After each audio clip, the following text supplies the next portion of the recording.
So it's time to take a look at more Chinese knockoffs. Now I've got to address one point. Throughout the comments of all these videos I'm making, a lot of people seem to think that I just knock the product for being cheap. Now that's not the point in these videos. We know these products are not going to be absolutely perfect because after all they're cheap, right? But there is a difference between cheap quality and cheap complete crap. Now a lot of the stuff that comes from China is complete and utter crap. Now, for the price that they sell them for, they could make them to a higher standard. And that's the point of these videos. Some of the stuff I cover is pretty good, for the price that you pay for it. So I'm not knocking the Chinese stuff at all. I'm trying to point out that you can get good stuff for the cheap price. So with that in mind, let's take a look at the next offering. This is the Tlex Ulike. Well, that's what I'm calling it anyway. This is an Android-based arcade emulation system, as well as every other system out there. Well, at least if it's handled by Android. So let's take a look and see if this is cheap quality or cheap crap. So first of all, let's take a look at the actual packing.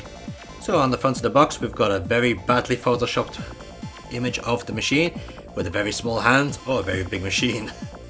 We've got some details about it here. It runs Android 4.1.1 and has a 1.2 GHz extreme speed core. And apparently it supports 13 kinds of simulator games. What that basically means is it runs pretty much all the emulators that you can find on Android. And millions of Android applications. Well, that's kind of true.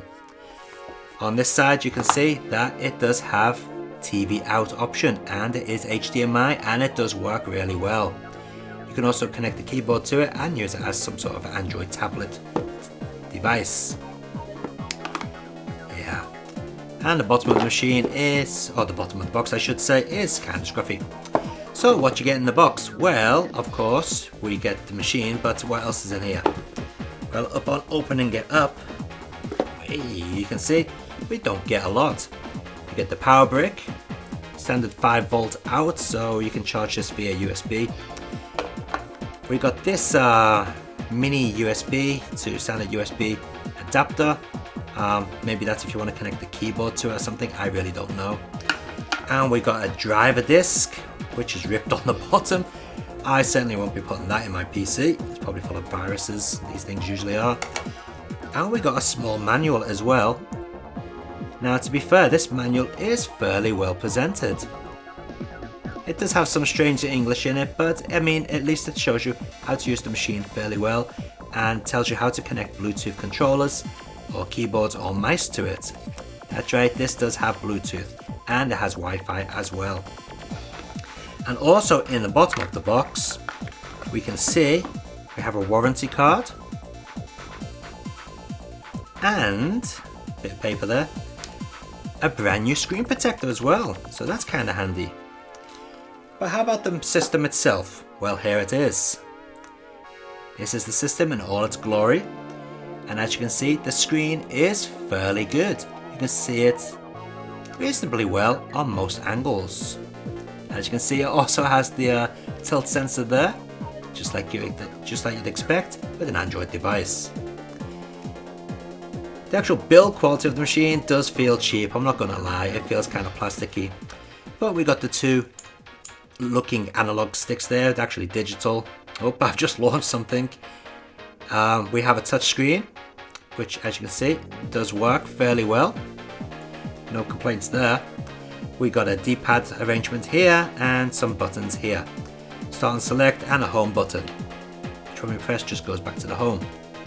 Up on the top of the machine we've got two trigger switches, left and right. And we've got a couple of buttons, which is a reset, a power button and volume up and down. These are made of metal, by the way. We also got a SD card, micro SD card slot and a HDMI out, a mini HDMI out, headphone jack and a mini USB slot, which we can use for charging the machine or transferring data. Around the back we have one of those nasty cameras, not really worth looking at. It's the same camera that most of these machines have, very low resolution, awful quality. And we have what looks like a Psp Touchpad, but it's actually just print on plastic, it doesn't do anything. But what is surprising is these type of devices normally only have one speaker even though they look like they have two. This machine has two speakers and they're not mono. It is actually producing real stereo audio. So that's kind of an improvement over the usual affair with these machines. We got two proper stereo speakers. Now, as for the actual operating system, well, it isn't going to be the latest Android because it's only Android 4.1.1, but it does work as you'd expect. You know, you've got your typical controls there. You can do your Skype, you can go online with the internet, you can watch movies. As I said, you can take pictures with the camera. You've got all the typical Android settings there. It's basically just an Android tablet. But what I'm going to do is connect this up to the TV and show you what we all want to see, and that is the game emulation. Is this device actually worth buying for emulation? And the fact that we can connect it to a TV does give it a big boost, and it's in HDMI as well. So let's check out the quality of that.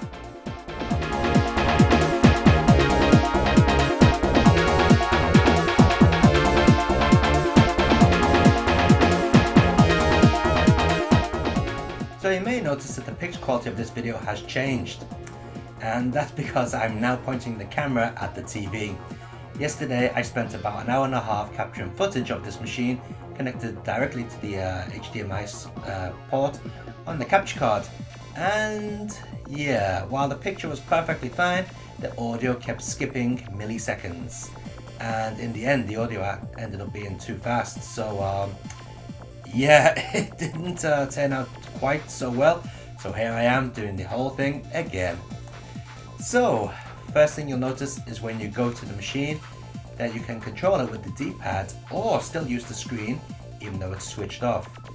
So I'm swiping there with my fingers, and now I'm using the D-pad.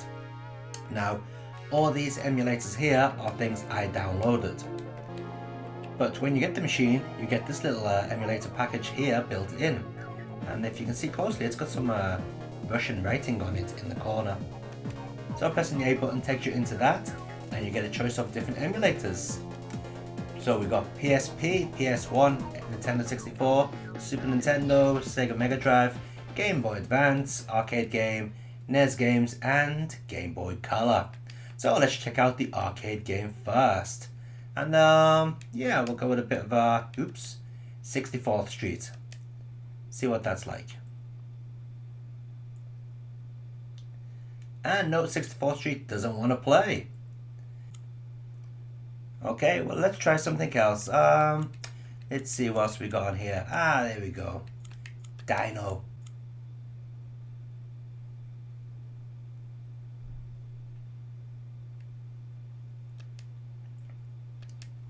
So pressing the start button puts in the credits. Yeah,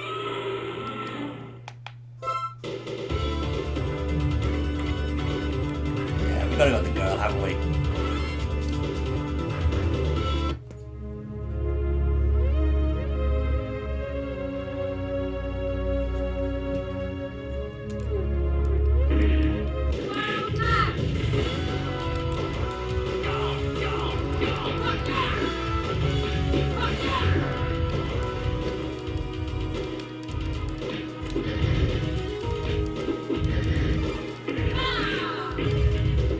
See, this game seems to be working pretty well.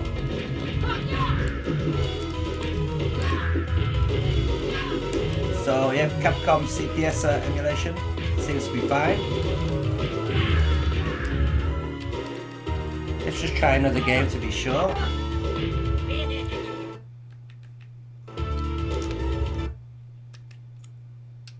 Let's see what else we got. Ghouls and Ghosts, that'll do. Okay, I've turned the sound down on this one because I don't know if you can hear me speaking over the sound of the games.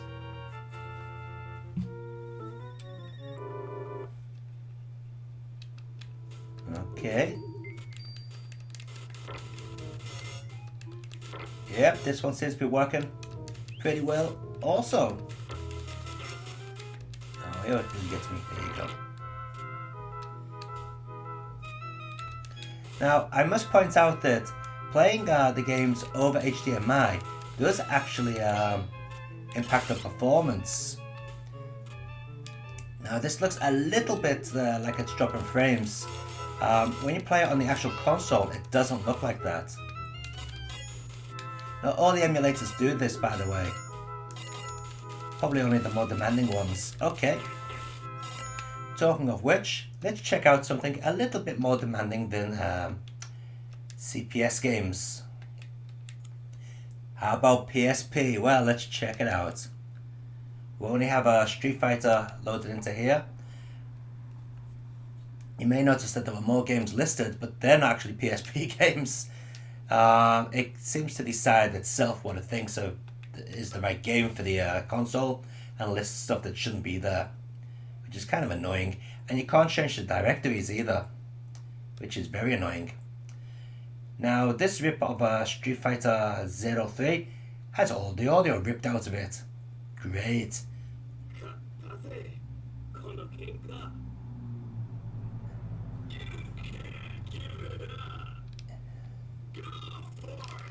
Yeah, this does not run PSP very well. Yeah, it's slow. And there's graphical glitches, as you can see. Now what's sad is my Android phones can run PSP perfectly. Oh man, I'm trying to do a move on these controllers and it's not very good. Yeah, that's awful. Okay, we'll get rid of that. So let's try out another system. One that's a little bit more demanding. PlayStation 1, let's try that. Can this run PlayStation 1 games?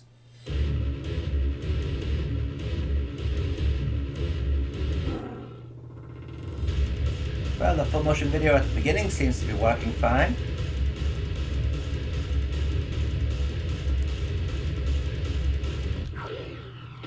Bloody Roar 2, the new breed. The speech was a bit sketchy.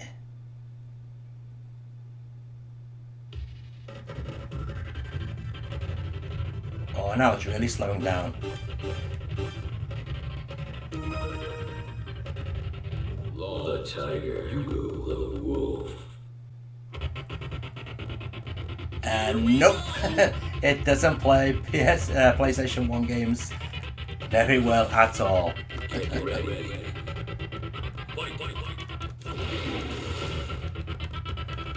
Yeah, that is unplayable.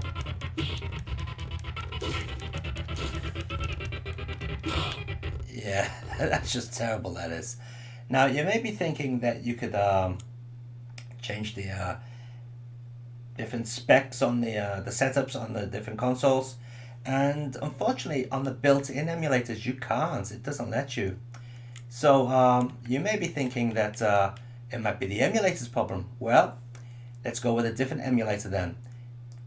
This is Psp, an emulator which we all know works very, very well on Android. In fact, this thing works perfectly fine on every Android phone I've seen it running on. Yeah, so as you can see, even this emulator doesn't run very well on this machine. And the sound has just gone off as well. So, yeah. I don't think PlayStation is going to be an option on this console. Well, never mind. Let's go and check out some more of the built-in emulators that are featured. Okay, well, how about Nintendo 64? Surely that's got to work. Let's kick it off with a bit of Mario Kart.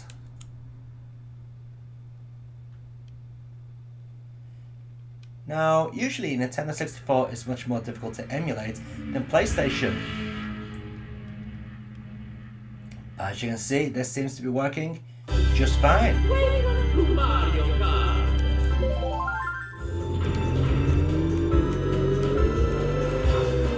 Yep, frame rate is nice. And I got to say, Nintendo 64 running through HDMI looks pretty good. Quite clean, actually.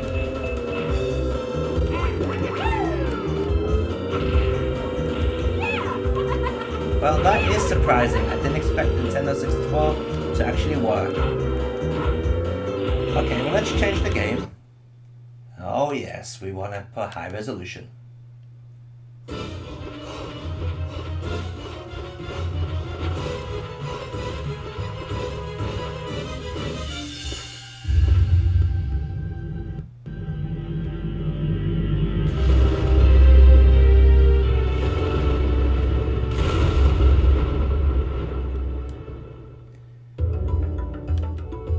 Yeah, that seems to be working pretty well, to be honest.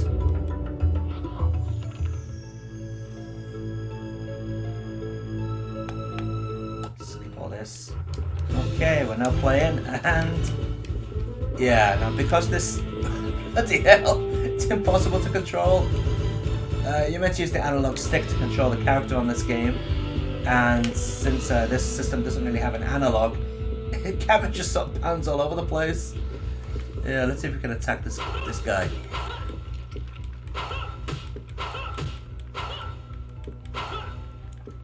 Okay, let's check something which I don't think is going to work. This is Conker's Bad Fur Day. Now this game is quite demanding. Let's see if this will run. Yeah, that is pretty bad. I mean, it looks really sharp, it looks really clean. Much cleaner than what it would look like on a real Nintendo 64, but yeah, that's unacceptable. Yeah, that's going to be unplayable. Okay, well, let's check out a few other systems. Okay, let's see what else do we have built in. Let's check out Sega Megadrive. Now, the problem with Sega Megadrive is usually the games work perfectly fine, but the audio is messed up. So one way we can check that out is with Streets of Rage 2. So we'll go straight to the sound test and see if it plays the audio correctly. Okay, track number 1, let's go.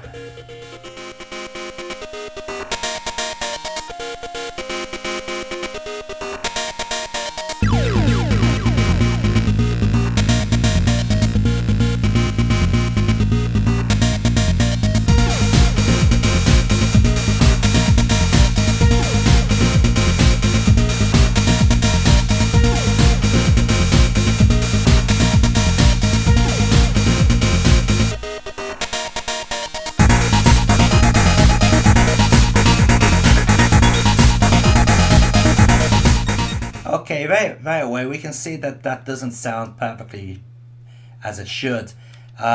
It's kind of muffled, and it's crashing quite a bit as well. So let's try out one of the emulators I downloaded. This is a very good emulator. This is md.emu, and let's run the game through that and see if it sounds better.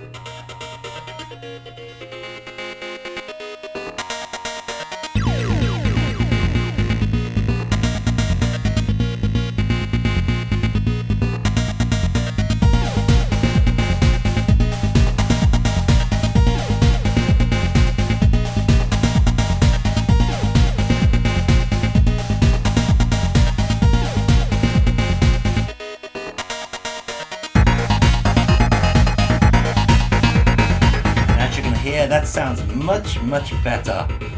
Much better. It sounds pretty much as it should. So it just goes to show that it's not always the machine that's at fault. It could be the emulator that it's running. And just to show you that the game runs fine, here it is.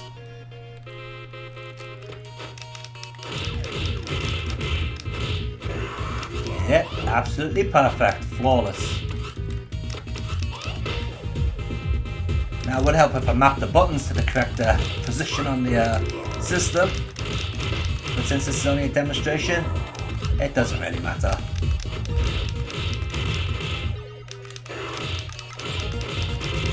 Of course, with these emulators you can add scan lines and things, and remap the buttons and all sorts of filters on.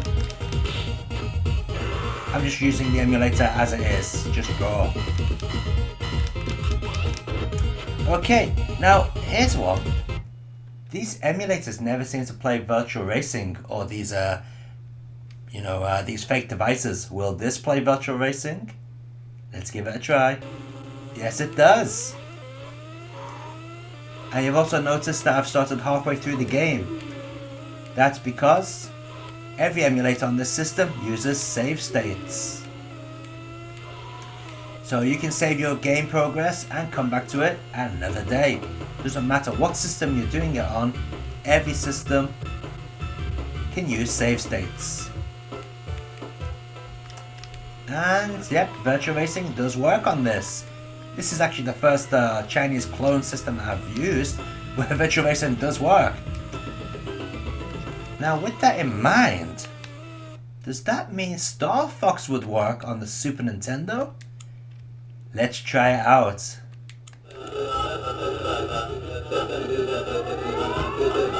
That seems to be running faster than the actual machine. Turn it down a bit. Yeah, that seems to be running faster than the Super Nintendo would. Whoop.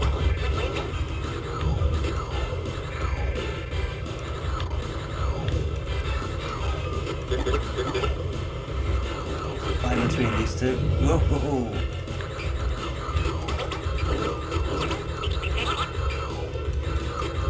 Now this has got me thinking, will it run Star Fox 2? Let's try it out. Yes it does, it runs Star Fox 2. This version of Star Fox 2 I'm using at the moment is a very early beta version. So it's a bit different than the one that appears on the S Classics edition. Here we go, that's better, got rid of those menus.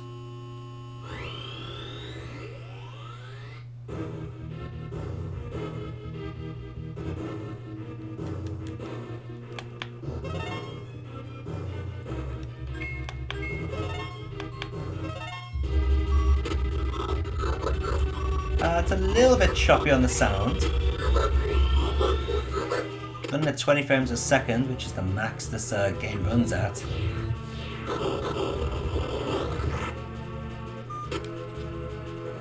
But yeah, it plays it. Okay, let's try out one more game on the Super Nintendo. A normal game, just to make sure it's not a fluke. Let's try out, we always do Turtles. Let's do some Final Fight Tough.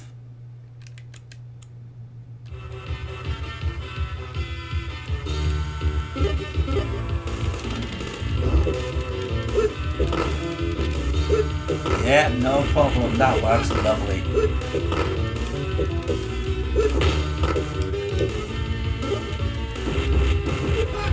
So yeah, Super Megadrive, Super Nintendo and Sega Megadrive emulation is perfectly fine on this.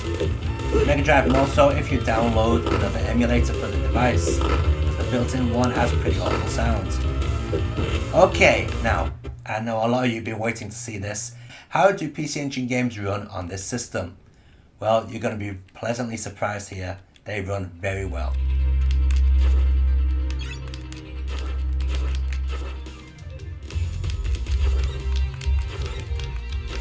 But yeah, works no problem. You can play any PC Engine game on this, CD or Hue card. It doesn't matter. They all work.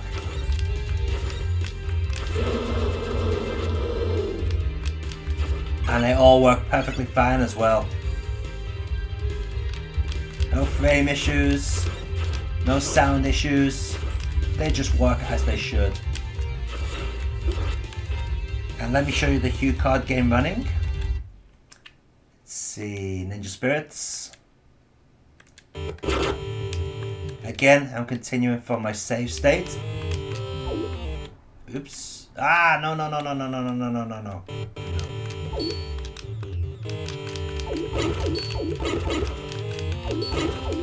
Works perfectly fine.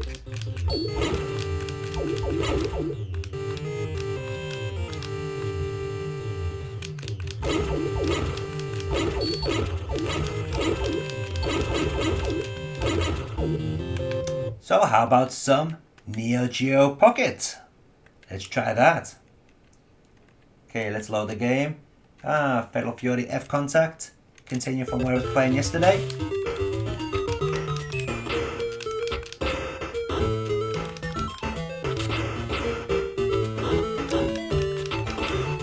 As you can see, works no problem. You can even pull out the moves.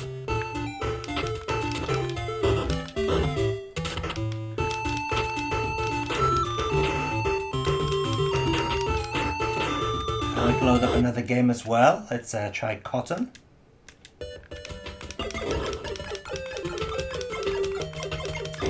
Yep, works very well also. And as you can see, switching between games on this system is very quick.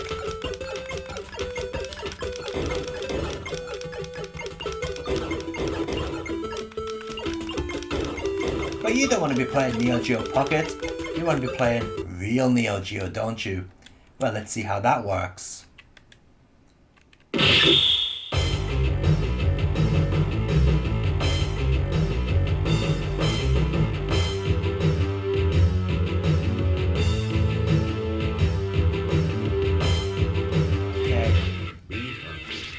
As you can see straight away, it is running whoops, wrong button there. It is running perfectly fine.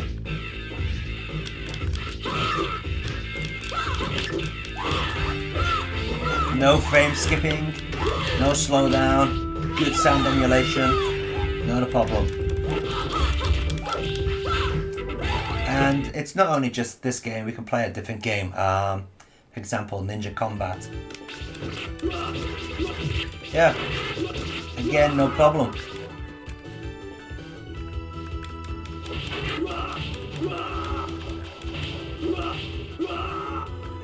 So I think that pretty much sums it up for the game emulation on this device. Nintendo 64 runs pretty well. Some games are not very good on it though, but you know, quite a few of them will work. PlayStation and PSP, hopeless, don't run at all. Super Nintendo, Sega Megadrive, no problem. Game Boy Advance, Game Boy Color, no problem. Neo Geo, no problem. Neo Geo Pocket Color, no problem. And PC Engine and PC Engine CD-ROM, no problem also. So that's a lot of games you can play. Oh, and don't forget, some Capcom CPS games will work pretty much fine as well. So, as a games emulation device, this is a pretty good device to own. So how about its other functions? Well, let's see, what do we have here?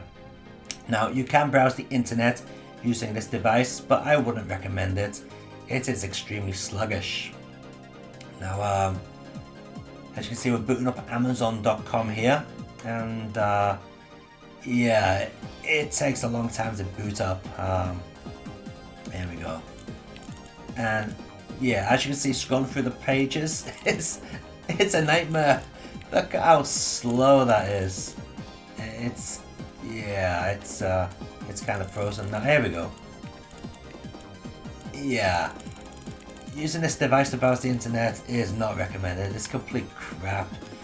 And it's not my internet connection either, because if you go into the settings here, you can see that my internet connection is now running at 72 megabytes a second. That's the link speed. So it's certainly not a speed issue.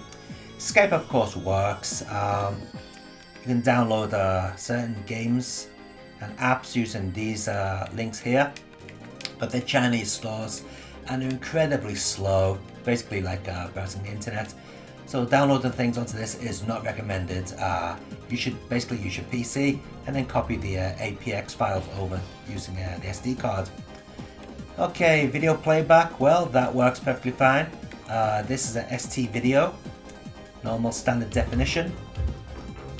Yeah, plays that. And this is a high definition video. This is a 4:3 720p video.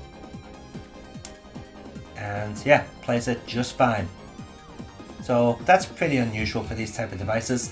Usually they don't play high definition video at all. But this plays high definition video just fine. Okay, so what about the camera? Well, let's switch it on and we're going to go live now. So I've got the camera pointing at the TV and yeah, that's coming from the camera. Yeah, we're going to get a bit weird here. There's the camera pointing at the TV, and now I have got the lights off in this room, but it's not that dark to be honest. But yeah, as you can see, this camera is complete and utter terrible. It's terrible. Here you go. It is awful. Yeah, so as a camera goes, it's not good at all. There are a couple of pictures which I did take during the daytime, so let's check them out so you can have an idea of what the quality of the camera is. Okay, so here you can see some of the pictures which I did take with this camera, and yeah, they're not very good, are they? That's a panoramic taken with this machine's camera. Yeah, very low resolution, not very good. Okay, so that's the camera for you. And how about GPS? Well, it does have GPS, believe it or not, and it does work. If we go to maps, this should zoom straight into where I live. Yep, it has. There I am. There's me on the map, and yes, we can zoom that in. Whoa, there we go. Yeah, I don't know how far we can get down there. Yeah, and you can make it 3D, but I can't remember how that's done now. Doesn't work very well, that's for sure. But anyway, yeah, the maps do work, surprisingly. So yeah, you can use this as a navigation device.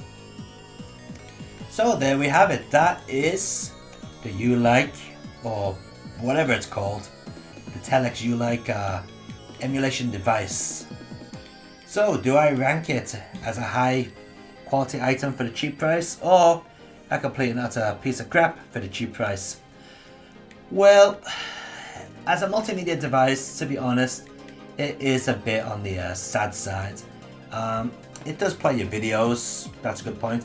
Of course, it plays music as well, and things like that. But browsing the internet on it, it's not recommended. It is really, really bad. Oh man, I just figured out I could have run this in 1020 and 1080p. Oh well, never mind. But yeah, as a camera, it's awful as well. It's not very good, to be honest, as a camera. But as an emulation device, it's not bad at all. You're not going to be playing your PlayStation games on here, that's for sure. You're not going to be playing your PSP. But if you want to play Neo Geo, Arcade, the 16-bit systems and the 8-bit systems, you're pretty much sorted. It's very, very good. You're not going to be complaining there. As for upgrading the firmware, well, maybe you can hack it and do that, but by clicking on the system updates, you're not going to get any update because there isn't any. So if I was actually in the market for something like this and I only had around about $60–70, would I pick this machine up? If I really needed the GPS functionality, maybe I would. But then again, could I buy a cheap smartphone for that price? Probably yes. But then again, do I want the physical controls for the emulation? Again, yes. So it's kind of a tough decision. Yeah, if I just wanted a game device, I'd go and get a hacked PSP. But if I needed some GPS and the games device, then yeah, why not? This would be worth picking up.